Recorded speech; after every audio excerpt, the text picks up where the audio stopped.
Hello, everybody. This is Bart Sharp, and you are on Becoming Quantum Conscious at United Public Radio Network and UFO Paranormal Radio Network at 107.7 and 105.3, broadcasting out of the beautiful city of New Orleans, Louisiana. Also, we are on Roku, Facebook, YouTube, and also the UPRN Talk Radio website.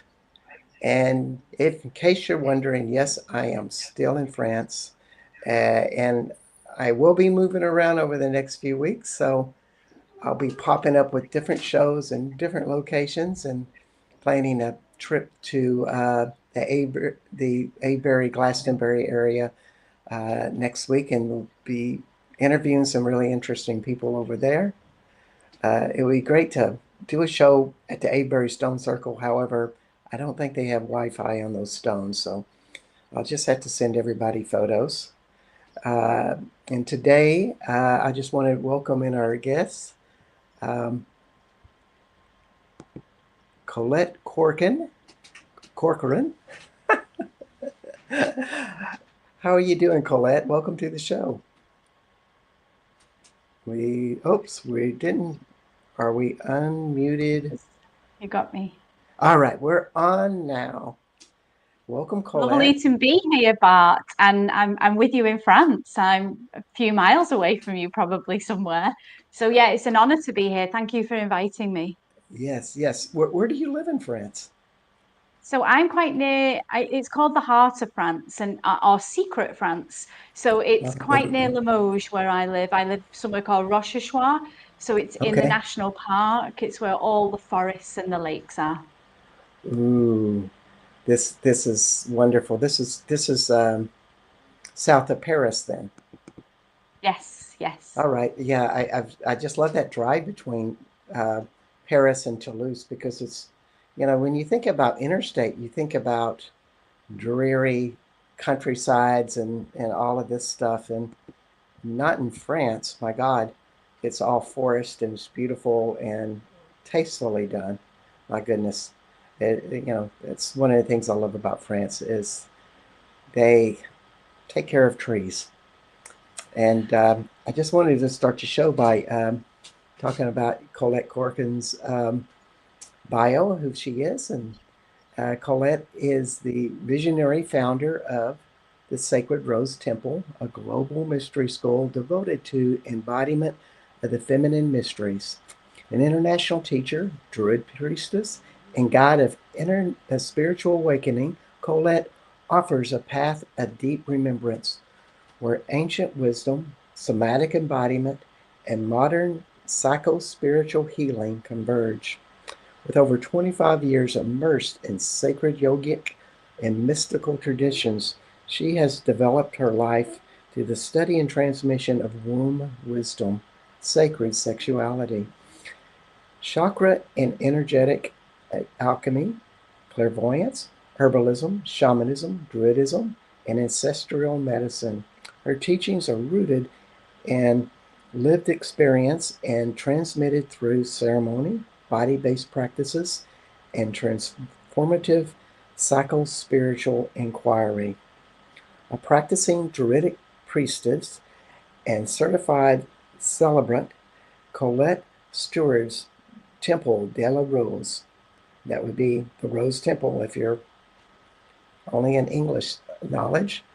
Her sacred grove in the forest of France, where she practices the sacred Temple de la Rose, where she holds ceremonies, pilgrimage, and deep initiatory work. She is devoted to empowering women and men to reclaim their spiritual sovereignty and rebirth their lives in harmony in nature, soul, and the divine. And also, you are a teacher on the Shift Network. So that's quite a bit of dedication. And I'm really glad you're on the show today, Collette. Me too. Yes, and about sexuality. I mean, there's so many. When you say that to people. And I really, I'm living in Austin, Texas, and this is my reference to it, America, Austin, Texas. And it's almost like there's 6 different ways you could describe it. Everybody has their idea about it. So can you just tell us a little bit about what sacred sexuality is with you and how you work with people? Yes, you're really right there, Bart. There are many facets to sacred sexuality, and I think that there's there's kind of an air of mystery around it. Well, rightly so, because it is quite a mysterious ancient practice that women have done since, ancient times when we were worshipping the goddess.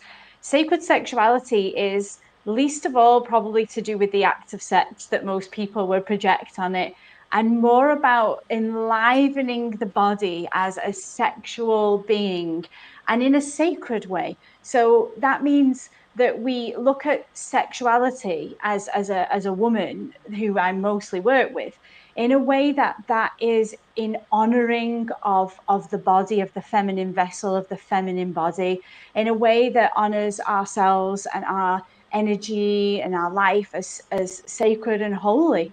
So it brings out like multifacets of devotion, sensuality, healing, ritual, ceremony. It's all involved in sacred sexuality, and there are many tiers to it, in fact, many levels. So when I guide women, I kind of have a template of where we begin with our sacred sexuality. And the very first foundation is healing ourselves, our conditioning around sexuality, our projections on sexuality, and anything that has kept us away from that word, in fact, as men and women, because it's so encapsulated in darkness, taboo, and people's shadow almost. So at its root, it's very pure and very innocent, actually, and it takes us fundamentally to our soul life force.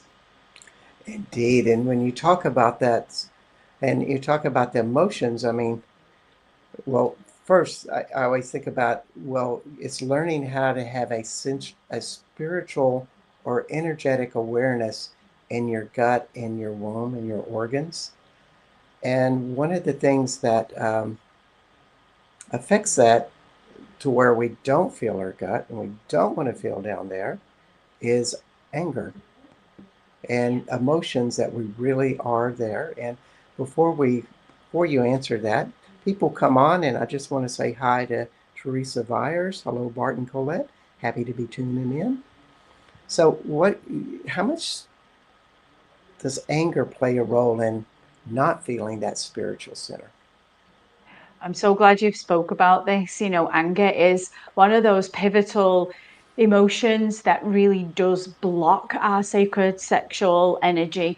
And with women particularly that I work with, we find that anger is one of the most productive emotions once it's been realized and released, because it allows a woman to be passionate. But repressed anger stays as anger, and it turns the sexual energy into a repressed state, and the life force in a body into a repressed state. And you're so attuned to this, Bart, because in that first year of training that I do for women, we go into all of these emotions. We look at the emotions that have been deemed as negative or wrong, and really try to work with them, release them, allow them, tune into them physically, emotionally, energetically, and then realize that in that transformation, particularly anger, is one of the most volatile forces in the body that is connected to the sacred life force that lives within us. It really is. And, just thinking of people that I know, and I work as a shaman, but also with girlfriends.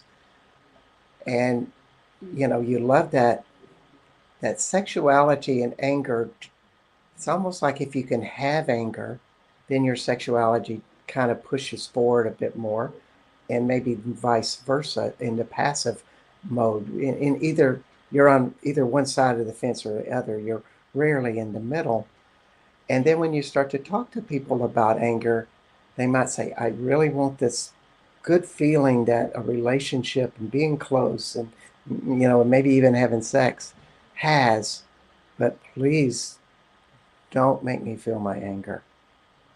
Uh, how do you Find that. approach those people? Yeah, and I find that a lot with men actually, that when Yeah, I've worked with in conversation with men and they talk about anger and that they'll say something like, but after I make love, like I don't feel the anger anymore. And I kind of think, ugh, because that, that's often the case that men try to relieve or release the anger, but that's not how we do it. So it's yeah, either released energetically into the woman that he's making love with, or indeed it's just repressed deeper down into the prostrate. The prostrate is mm, the center of anger in men. It holds a lot of anger. It holds a lot of sexual repression as well. So all we do is bury that down. How I like to yeah, work with it, I started off at 19 years of age as a yoga practitioner and then did lots of training in yoga and somatic therapy. And I feel a really, really useful way to tap into emotion is the breath. I mean, studying Jungian psychology as well, Jung says that to just, when an emotion can't be expressed, felt or met, take one breath in and it already begins to be acknowledged and to be moved and released. yeah, So being just in some stillness, breathing and tuning into the location where that anger is in the body, because the anger will appear in different places. And some people, particularly men, like to really be able to describe it because they're not so great at doing that in a group situation like a woman might. They're kind of lone wolves. They like to go off and deal with that later. But yeah, how do you get someone to tap into that? Is through the body, is through the breath, and name it and give it shape and give it form and start to say, oh, I can feel it. And it's not an enemy and it's not going yeah, to take over. Because of yeah, course, when we're in charge of the breath, the word pranayama is like the master of breathing. And we become the master of the emotion. It no longer masters us. exactly. And when you are at a place where you're no longer in dread of anger, and maybe you transform that anger and release it, you know, something else shows up in somebody's psychic instead of that repressed knot down there. That Yeah. is kind of, it's funny about anger because it seems to show up at the worst of times. It's embarrassed me a lot before I learned how to release it. Uh, and, you start to have a light being. You start to have this something more expanded, more love. It's So correct. yeah, I just love it. Uh, and it's just interesting how we work in those type of dualities. Whereas you teach the opposite of duality, I would suspect, where you're one. Yeah. I mean, that anger, what you just said about, feeling the embarrassment or shame when we're triggered into anger is really sad that when we're trained to work with it and we see it in another person, we can actually hold space for it and say, okay, this person's got something that needs to be released. And can I hold that space and allow it? And actually see how alive that person is, how passionate that person is. Usually, when we're angry, it's kind of something really passionate that's being hit. And so when I see anger in a person, and I was brought up in quite an angry household. So I had a really quite strong father who was all like in his anger and able to express his anger. I realized later on that having knowledge about anger allows me when people get angry to just be with it. Like I'm not frightened of it, I'm not scared of it. I'm actually seeing somebody who's quite a passionate person. And I think the more we can be kind to that and we can see when anger strikes in a person, it's a beautiful energy. And that person just to be held and witnessed in it can actually transform it. Wow, that's wonderful. We have a comment from Teresa saying, this is such an integral subject, vital for our integration and healing. Thank you, Collette and Bart, for your work and endeavors to elevate our consciousness and back to wholeness. Thanks, Teresa. That's sweet. Uh, yeah, it's anger's just such an unusual friend, and when we start to learn about that, and your vitality starts to show up when you let that anger go. It's just amazing. So we were talking earlier about um, Mary Magdalene and the sacred priestess that she was. Could you just share some about that? Yeah, she really started my path into sacred sexuality. I had a deep devotion for Mother Mary as a child. I was brought up in a mixed religious family and attended Sunday school, loved the stories, came for the stories of the women. You know, they're the ones I remember the most. And do remember the story of Mary Magdalene, and had a lovely Sunday school teacher that kind of spoke the normal diatribe about the prostitute, but then she said that, you know, she secretly said this is a really fiery woman, and she was like really standing up against the patriarchy at the time. I'm sure she didn't use that word, but there's something in that conversation that stuck in me, and I kind of really Hmm. like this woman. I was quite mischievous as a child, and felt quite different from my siblings and from people around me. And so I kind of hooked into Mary Magdalene as some kind of inspiration for me to be, you know, I kind of knew the story had something more to it because Jesus fell in love with her, and I felt that as a child. And so as I got older, I kind of went against the religion more or less. I found Christian mysticism in my late 20s, and then fell back in love with Magdalene, and realized that as I'd awakened my own priestess template, that this was why. And I had a very interesting psychology session because I'm really deeply involved with Jungian psychology. And my analyst told me to write down all the things that I loved about Magdalene. And I wrote them all down. And he said to me, "It's you. We Uh, hook into these archetypes because they fire up our own templates, they awaken our own complexes and archetypal mm, structures." And so that just fired me up for women. Like I know how many women adore Mary Magdalene, and I wonder how many of them are projecting all her goodness, all her greatness outside of themselves so I, I as got a. I gotta ask you this question, and I imagine a few other thousand people are thinking this too. What were some of those archetypes that you felt paired with you and Mary Magdalene? Wow. So the sacred sexual priestess, I felt this deep compassion of I felt this deep feminine, compassionate archetype, the woman who holds deep compassion for even like the wayward or the more difficult. The sacred sexual priestess, for sure. The teacher. I was a teacher for many years, a school teacher. The word spreader, the seeker. There was just so many, and I don't want to give too many away because I also like women to go into that themselves. What Mm, archetypes does she hold? What do I hold? Where is there a resonance? You know, the hermit is one, the yeah. hierophant.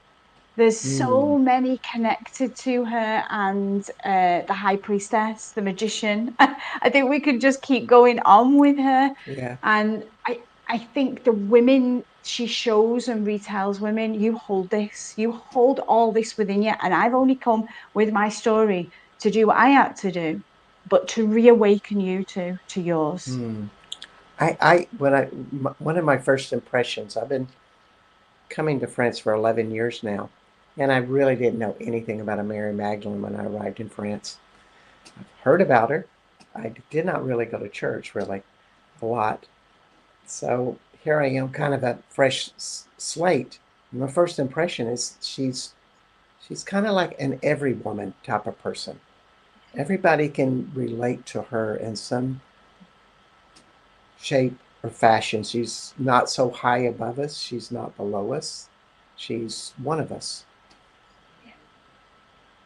And so when you go into this sacred temple of that's Egyptian reference, womb wisdom, Mhm. Druidic, or I guess that would be something of somebody that knows the earth within their body. Am I getting that right? Yes. Yeah. I think a whole journey is a high and low, and up and a down, going through the highs, like her time with Yeshua and her purpose and role with him, and then going to the forest of St. Bom and becoming. She was led by the Druids. The Druids were part of her story as she came in at San Marie La Mer. They took her through the forest. They showed her the ways of nature. They're enriched with her lineage, and she learned the way to live in the forest, and to read nature and to work with with all the medicines that lies there. So she is absolutely the heroine, as we all are. There's that big deep symbolic reference to this heroine's journey that she was on. And it might sound gallant and bold to us. And this is where I always try to work with women. But when I hear women's stories, they are gallant and bold too. It's just that when we're hearing it of another, we can inflate it and go, wow, that's such a heroine's journey. But It I hear is. all the time with every woman. It is. It has these components of getting help from somebody that maybe knows more than you or something different from you. Maybe not more than you is accurate, but something different. And you're in your own passion, and then you take all of that and reinvent something else. Because Mary Magdalene was a different person when she came to France. She took on a different role. She had all of this experience in Egypt, Israel, which is kind of uncertain exactly all of that history. Uh, we have our theories. Uh, but she's just stepping out the door for something of a new identity, which is Yeah. what I think what you offer. And I think that was what she was great at. I think that she was really good and still is awakening in women what they've forgotten about themselves. Mhm. What did she didn't have anyone telling her, like, come on, you can do this God service, like meet Yeshua, go against the whole regime. She didn't know about the archetypes and the rebel and the medicine woman. She was just deeply listening to her own womb and to her own intuition. And that's key with my work with women, is like, look at these people as inspiration. All she ever wanted to be was an inspiration and to awaken something within your own womb. And how much, it's like you were saying about the anger. How can, if we can't feel our own anger, if we can't tune into how we feel on a basic level, how do we get to the deeper parts that are saying, this is your mission? Hmm. Work with the herbs, work with the druids. How can we hear that when it's all stuffed down with emotions that we're not allowing up? And we see it with Yeshua and Mary, that there were times, that Yeshua was really angry. He got really angry in the temples when they were slaughtering the sheep. That we see emotions in there. They weren't afraid of their emotions because they know it enlivened their soul. It brought Yeah. them close to their soul. And I would think that somebody like Nash or Mary Magdalene, they might really get angry and they use that anger very direct. However, it doesn't have any of that repressed anger that makes it bigger than what the moment requires of them. He had to he had to make a stir up a real hornet's nest in the temple. So yes, he was probably bigger than life, but maybe that's what was required. And I wonder if he was angry the next day. Did it just serve What we him? call that is sacred rage, Bar. Is that space where you've worked with your anger enough, where it becomes that sacred rage that transforms people's opinions of what's going. You heard, he was seen in that sacred rage that pulled through him. That's how we change the world, don't we? With that sacred rage, that's how we don't put up with regimes that lead us to war and kill children. Is that we're not afraid of that anger, and we convert it and we transform it into sacred rage. That makes us activists, actually. It does. And if you are on the other side and you do not know your anger and you are overblown, you're also susceptible to manipulation by other people because they can trigger your anger. And a lot of times people think that what their anger is, they're triggered by anger, and it's manipulated, that they really are not seeing the truth of the situation because the anger leads them astray as such. Whereas when we start to get into learn how our womb works, we, as a friend of mine calls it, you start to learn your second brain, a second deeper intelligence. Yeah. And what's that type of concept for you? So I have a different theory in the training that I have done and work with women, that the path for Yeshua was like through the third eye, through the mind, through the chakras, through the body, in the lovemaking, in the integration of the feminine and masculine. But for a woman, our first brain is the womb. It's the Mm. womb. And that first brain that's how we work with men so well, because men use all of this scope and we women sit deep down in the womb. So we use like a different faculty almost, and the two together really complement one another. But women have been really removed from their wombs. They have forgotten that there is a deep space of instinct, primordial instinct, intuition, understanding, wisdom, connection to the earth, to the cosmos. It all happens in there. And, I believe that's how Mother Mary was able to conceive naturally, is because when we can integrate masculine and feminine energies in the womb, we rebirth ourselves. We are, this is the creation, and the womb is the center of creation for the world. So it doesn't just create babies. That's an old story, an old like colonizing story of women. The womb contains, when you're able to understand its energetics and how it works and how to open it and release emotion and trauma and all the other things that can stagnate our womb. That's the brain of the woman. And actually, I truly believe that's why we have so few enlightened women, because the path is through the womb, not Yeah, through the third eye. I so agree with you. How many mothers hold the peace and harmony in a family, and they're walking between the space between their hips, their energy's down there, and it grounds them to where they actually feel their heart and use those together. Yeah. I have a question for you at that, but we're at midpoint of the show, and I wanted everybody to know that you're listening to Collette Corcoran. Uh, she is, and the topic tonight is sacred sexuality, womb wisdom.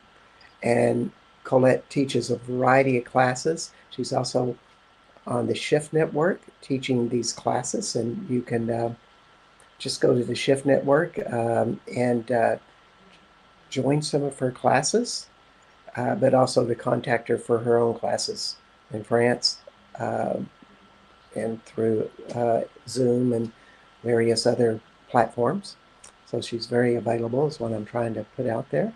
Also, you are on Becoming Quantum Conscious, and my name is Bart Sharp, and you are on the United Public Radio Network and UFO Paranormal Radio Network at 107.7 and 103.5 FM out of New Orleans. And, how do you help women develop their womb wisdom? Oh, it's a long story, Bart. And it can be very simple, and it can also be very intricate. It just depends how deep women want to go into the womb. Mm-hmm. So I kind of offer like a 3-year training program, which which kind of gets us into the womb's magic and alchemy. And then there's a fourth year called womb alchemy, where they actually start to alchemize through I, what we I, would call the magnus opus of I, transformation in from themselves. Yeah. I can see how it'd take 3 years. Uh, Yeah. Knowing that I've worked a lot in second chakra and sexuality and anger and all of that stuff, what we've been talking about, it takes a while to reorient yourself. Yeah. I mean, I've been doing this for solidly womb wisdom for 15 years. And I don't think like the deeper I go, the more I'm like, okay, I don't know anything. This space, it just keeps getting bigger and vaster and making me question everything. Like it's a constant spiral into the womb of the unknown. And you just become smaller and smaller actually in your consciousness here and become bigger and bigger, and the womb takes on its own journey, its own role, its own wisdom that's not really transferable through words for a woman. We just have this kind of really deep understanding that this is a huge energy portal that we carry.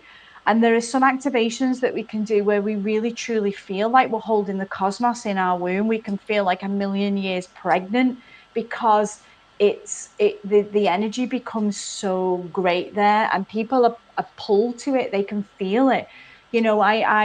I often show the truth of the work when I work with like seduction or magnetism, and then say watch this, and people will come and sit around me when we're out, and that's it. Truly is something we can work with, and that women have forgotten that the real allurement, the real sensuality, the real sexuality, and the real kind of wisdom is in the womb.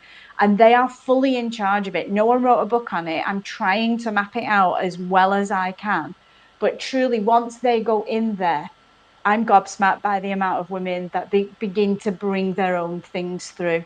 Because I think we're basically tapping into the God force, to the one mind, to the cosmos of ancient wisdom. And that's my drive, to really get women to get in there and for this knowledge to come out. Because little old me is just one story. But if we can get hundreds of thousands of women doing this, they'll all bring out their magic. And that's what this world needs. It does, and once again, I would think that the womb energy or the womb consciousness within just one person, such as yourself, can just get so big that you often feel like you're helping the entire world at times. Yeah. Yeah. I get it can be overwhelming. It constantly is in creation. So I could literally, like, my assistant just she says, I've never known any, the bodies of work want to come out all the time. I've literally got lists and lists and lists and lists. Shift asked me, what do you want to teach for the next course? And I gave them like 20 ideas, because it's literally full of these. I just don't have enough time. I'm so human. I realize my humanness, that I But can't actually give the womb its full. I need a team, and that's what we would be doing yeah, together as yeah. women. We would be bringing these all out, and each one of us would be working on pieces. It So really calls in women to come together.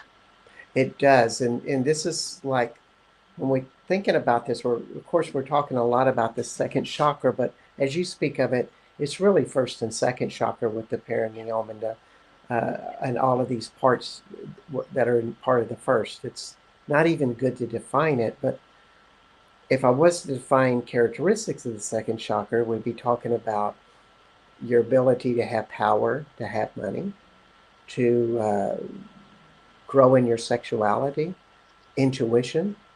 How you wield anger is changes. Uh, Vitality changes. You generally have more, but there's this other one you've just been mentioning, and that's your creativity, Yes. and that it just opens tremendously. And you can take it any place you want with all of those characteristics. It's Yeah, you it's have to tap in. you have to tap in and learn how to do this. It's work worth doing.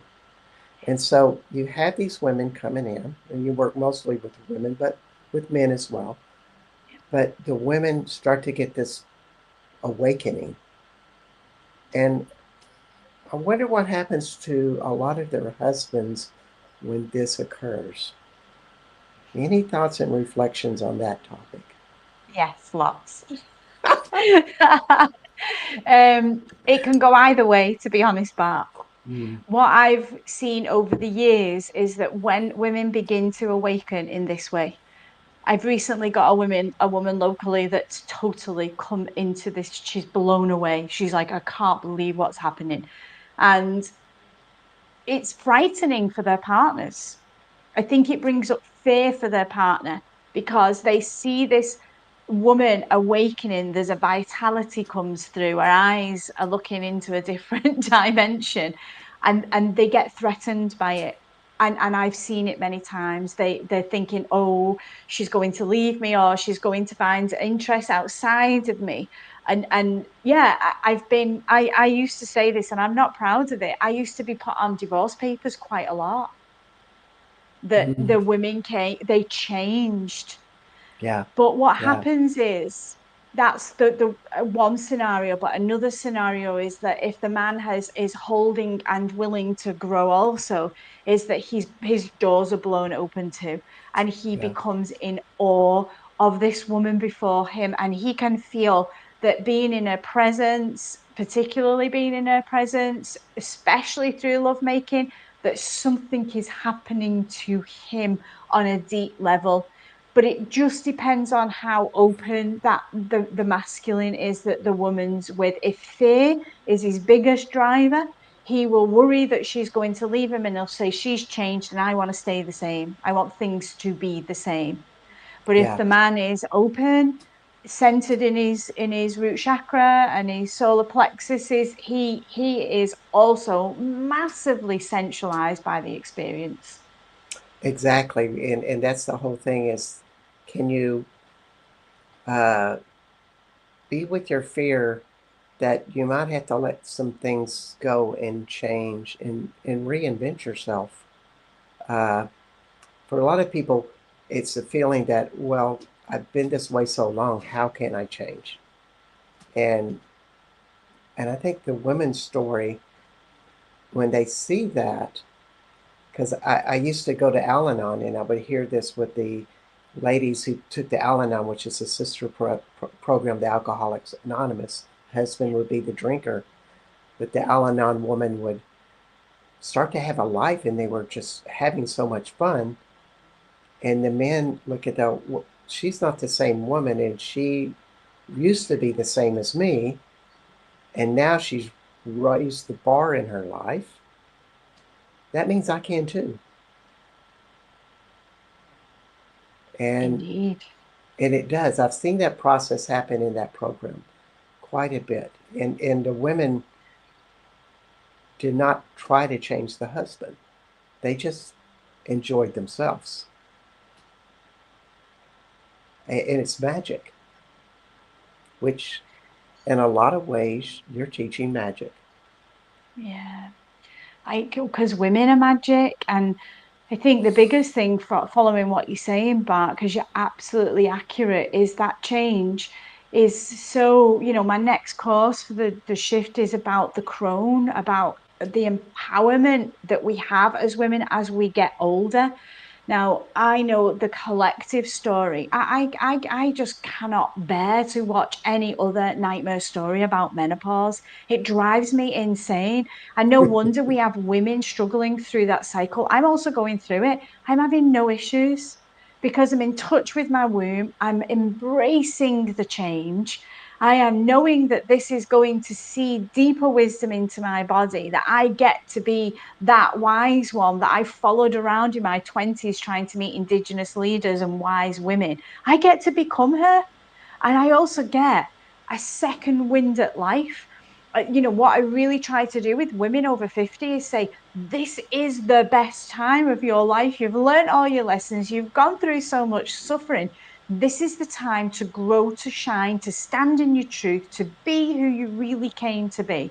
And if the womb awakens at this age, it can be life transforming. This is not down for 20 to 30-year-old girls. I do work with women in their 30s, but they're still really deeply in a seeking, a maiden, a mother stage. The crone's the most fascinating stage to work at because it's total liberation. Wow, that's wonderful. And I would imagine they have a lot more energy because their womb is happier. Yeah. And a lot more sexuality. This whole thing that everything shuts off and turns down, and I do sessions with women about this, is that this needs reprogramming, what that sexual energy was for. Maybe it's been a hard relationship or a bad, experience they had, and they shut their sexual energy down. It's not to be used for that. The sexual energy, when reawoken in a woman, because it never dies ever, can be the catalyst for deep creativity, deep thirst for life, new experiences, magical experiences, mystical experiences. So it really is vital to work with this energy of a woman. It gives us longevity. It gives us that feeling of, oh, we're retiring and that's the end. It's that, no, like, I've got so much now I've got to live for. This is the best bit. It is. You explained it so well because when the man and the woman get together in a communion, it doesn't have to be sexual, but it is sexual. They're intertwined with each other, so everything begins to magnify. And I think the question that I would have is, can I totally reveal myself? The good, the bad, and the ugly. Can this woman receive me for all of what that is? And can I receive that in her? And just let down all the walls. Makes me emotional. That Yeah. that's the I think that's the true spiritual conscious path. We have all these woo-woo stories about conscious relating, but truly that's it, Bart. You just named it. It's holding someone in their shadows, holding someone in their light, holding someone in their struggles, and holding someone in their triumphs and their joys. It's all not easy. It's layered with all of our traumas and hurts and wounds and experiences, and it's all asking us to, can we hold it all together, and having just that presence and being that witness, and saying, no matter what comes, we got this, we can work through this together. Mm, that's so beautiful.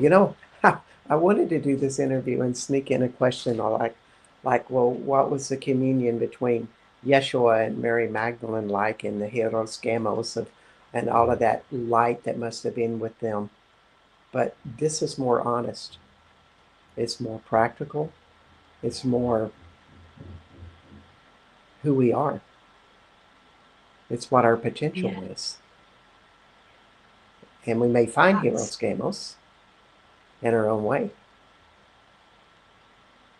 Yeah. and that's what I like to teach. The best part of my teaching is that I'd been around a lot of the teaching that was very external and very worshipping and elevating and out of reach. And I knew her differently. I knew the Magdalene differently, and I wanted to bring her. I wanted to bring her in the body. I want women, like you say, to be in the practicality of it. If we're just listening to the story and glorifying it and worshiping, we're not living it. And she wouldn't have wanted that. She wanted us to live the very things that she left us. And that's really important. We can go on a million tours, can't we? But if the pilgrimage asks us to change something, it always asks us to change something. Why are we going on that? What have we learned, and how do we integrate that in our own bodies? Yeah. Sometimes it comes down to a simple question of like, what pain have you carried and suffered with that you're most afraid of? And can you begin to bring that out and embody it? It, Yeah, it, I it think ch- I think it's simple. If it's simpler, the simpler it is, the easier it is to really work with. yeah, that sounds so much about what you've been saying this whole show. Um, you've not used a lot of jargon. It's been very practical. Yeah, I mean, I hope to demystify that, that I know that often sacred sexuality womb work is done in more of a tantric framework. And I do come from a tantra background as well. I've done Osho trainings but the language can become elitist and it can really, I've got to learn a whole dictionary of things before I can even begin to understand the terminology here. Yeah, But when the deeper I've gone in the womb, the more fundamentally stripped back it's become, and the more practical, and the more human, and the more, I spent years as a bypasser. I could only describe myself bypassing a lot of things through the use of spirituality. hmm, And it's led me as I've got older to actually address the things and be real, yeah, that those women that we get aspired by, the Magdalenes, the Black Madonnas. Black Madonna's a great one, isn't she? For the like one of my biggest, she's been raped and pillaged and has a hard story and shows the suffering by the wounds on her face. She's that. She's the womb mother. She's like, mm, these stories that you carry, dear, are your spiritual path. Your yeah, suffering is your spiritual path. It is what you need to look at and face and go through to come out into the spiritual one, the mystic. Well, I yes, can't avoid it. yes. It is, and at least through my experience, because I do a lot of shadow work, it never totally goes away. It's always there, but it's transformed to where there's a lot less fears about it. It still remains as a part of me, that basic framework of who I am, but it evolves along the way. Uh, Mm. and to me, that's reassuring. And it's really important to be to bless yourself for your progress. Yeah, the womb is the shadow work. The womb, you cannot avoid shadow work in the womb. It's a dark space. It's a fertile space. So it's hand in hand. And even if I kept it off the curriculum that I teach, it would still come up. You just can't avoid it. It's there. And that shadow work is fundamental for change and transformation. And actually like you say, it never goes. We're always dealing with something or one thing we think we get, and then it comes back and it's Yeah, there again. it, And it, and and I think that's the glory of shadow work. It's like, say you were being angry about that, I could, as a human, hold you in that anger and witness you and say, this is a part. If I can hold space for, I can integrate right here and right now, and it's not something that is, oh god, he's angry or she's angry. They're not spiritual. What nonsense. yeah, Actually, the attunement is being in tune with all of those things and not negating whether it's good or bad, but that it just is part of you. indeed. So well said. And we can walk with a lot more freedom with that. Uh, and it's a lot more fun because it suddenly doesn't become the big load that you're carrying that's heavy. It's just there, and you have all of this lightness of other things. And I would imagine the more you work with this, your life has changed dramatically. I mean, you've probably been able to manifest things. It doesn't mean that you don't have problems and challenges, but your ability to create your dreams, how has that changed? Yeah, and the dreams are problems as well. You get. I always wanted to travel the world. I traveled the world with my work. I went everywhere teaching womb wisdom. I met indigenous ancestors. I did it all, and then that became difficult, and so I settled. I wanted to buy a retreat space in in France, and I've done it. And I've done it all on my own as a woman. I think it was important for me as a Mm, feminine teacher to show that I am emotionally, spiritually, financially, independent, that I was able to do this. I've currently recently separated with my partner, and I shared all of that, what this space, holding the space, and me doing some really deep work and changing, and him not being able to hold that space. I bring that all into my work.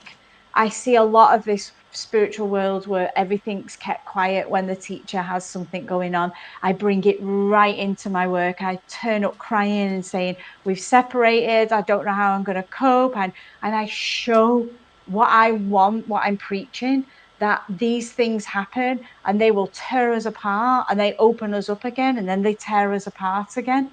Because truthfully, on the journey, if you're not like this, you're not on the journey. One yeah, minute it's sunshine and the next it's showers, and one minute you've acquired a dream and the next it's shattered. Because I believe that the beloved is constantly, when you've shown up and said, I'm a seeker, is saying, okay, you're done there, the lessons learned. And as we evolve, we learn it. So I truly believe that we project our, from a Jungian viewpoint, our feminine and masculine on people around us. And if we manage to heal and integrate parts of it, we then, those people move from our lives because we need new matter to project and materialize again. So I always think it's a good sign that things change and hardships come up. And, those teachers we were talking about before, Jesus and Mary, their life wasn't a bed of roses, it was anything but. yeah. The So one, I really kind of instill this in the people I work with. Don't fall for a happy story. It's not the truth. yeah, and whatever you're facing, whatever that is, you always can go back into the strength of your womb to support you. It's always there. So we're coming to the end. Thank you, Teresa. And can you just share a minute or so about some of the new stuff that you're doing? What's up in your life? Yes. I need to get my big long list out, Bart, because the womb is being very creative at the moment. So currently, I'm the next big project for me is I'm creating a new priestess template, and it's going to be called the Temple Template. And in that is going to be a 13-month brand new program for absolutely beginners to start to Mm, come into the priestess not just priestess, but sacred sexuality, womb work, all of it infused into a template of worship. What I think is really missing from this world is like a calendar that we follow as women that allows us to not just the moon, because I know there's quite a lot of moon worship out there, but more earth worship. What can we be doing ceremonially in May, June, July, August? What kind of rituals can we be doing? What sacred practice do we do during May? So I'm creating a whole template that will be laid out for women, and it will be a lifetime that they can use this template for. They will also add to it. They will be creating it as we go along as well. And then that will be like an online, I'll do Zoom sessions and one-to-one feedback as I always do. So that's a big project that's going ongoing at the moment. It's not complete, but it will be soon. And then I'm currently recording now for Shift for a new course. The title's not been revealed yet, but it is to do with the elder, crone, oracle, priestess. And mm, that will be a 7-week course open again to people who have done Druidry or who haven't done Druidry, who are interested in it from this perspective of priestessing. And wow. then there's other things I'm doing somatically. So I'm creating a new sequence to teach. I teach yoga teachers as well. So it will be womb earth yoga. So it's a sequence deeply rooted in womb and earth. Wow. that is a very active womb consciousness, getting out there to the world, getting good things, teaching other people. And thank you so much for being on the show today, Collette. It's been lots of fun. I hope you'll come back again. Uh, much gratitude. And Bart, to you, like I follow what you do and the energy you're stirring up with the Magdalene circles and the honoring of the feminine. I just want to say that, Bart, I really feel that from you, that deep honor of the feminine. And it's so appreciated. It really is to see men actively in devotion to the feminine and really with women. So just thank you massively. I, I see you. I really see you. Thank you. I see it as being whole in your own masculine and feminine. And it, like we said, you release a lot of emotions and you keep developing womb consciousness. Good things happen. And so we're going to have to end the show. I wish I could go on.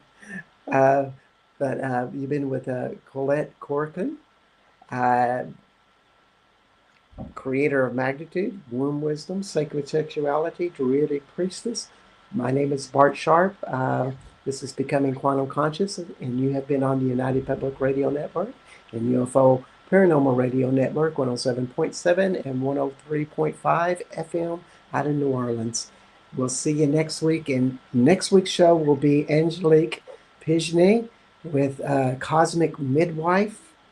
A different spin, but it has a lot of similarities. So I think it's a good back-to-back week for us. Bye, everybody.